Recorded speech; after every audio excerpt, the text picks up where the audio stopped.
So a year ago I was buying a new mouse and I found this one that had a screen in it, which if you think about how you're meant to use a computer, you're probably not going to see it. So I'm like, cool, yep, that's dumb as hell, let me get that.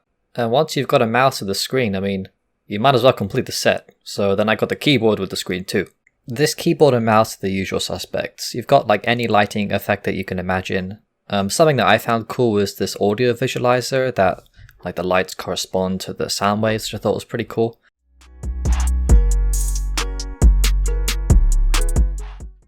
So despite paying extra for the novelty of having a screen, I never actually used it. So recently I decided to change that. I thought it might be cool if I could have my Facebook messages appear on my keyboard. And the reason for that is like, I don't want to have my phone next to me when I'm working because it's too distracting. And I also don't want to have a Facebook tab open because it's also too distracting. But if I could have a little subtle notification on my keyboard that I won't really look at too often, I thought it might be nice. Here's what the end result looks like.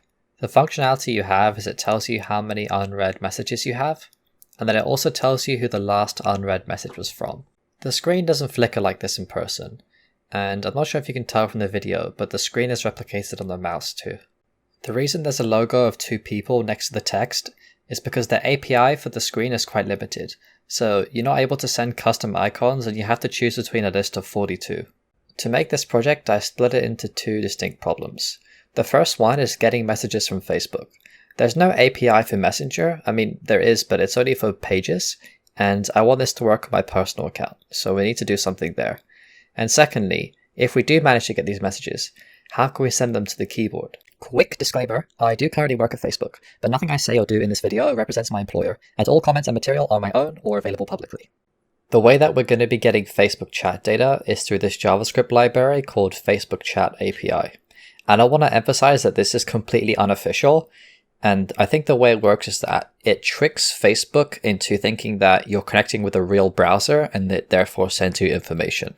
While I was working on this app, my Facebook account did get locked a few times. So I just really want to emphasize that I don't recommend using this library. After a bit of tweaking, I managed to get this library to work. And you can see that as I message this account here, the messages appear in my program below. Now that we have our message data, we need to send it to our keyboard screen. SteelSeries exposes a language-agnostic API that uses JSON sent through HTTP to control the screen, but it seems like quite a lot of effort to learn all the formatting. Luckily, I managed to find this JavaScript library that helps you control the screen easily. However, I ran into some issues trying to get it to work, so I DM'd the maintainer on Discord, and he was super helpful in debugging it with me. So shout out to DanWet for being a great open source contributor. So we have everything we need. We can get data from Facebook and we can send data to the keyboard. And now we just need to combine them. So the architecture for this is really simple, but I just made this little diagram to demonstrate it to you. So the way that we continually get data from Facebook is we continually poll it. So maybe every 200 milliseconds, we say, okay, do I have any new messages? Do I have any new messages?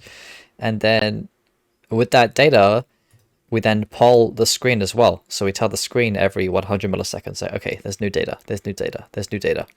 And so that way the screen can always stay updated with like the data from Messenger. And this isn't like the most efficient way to do it.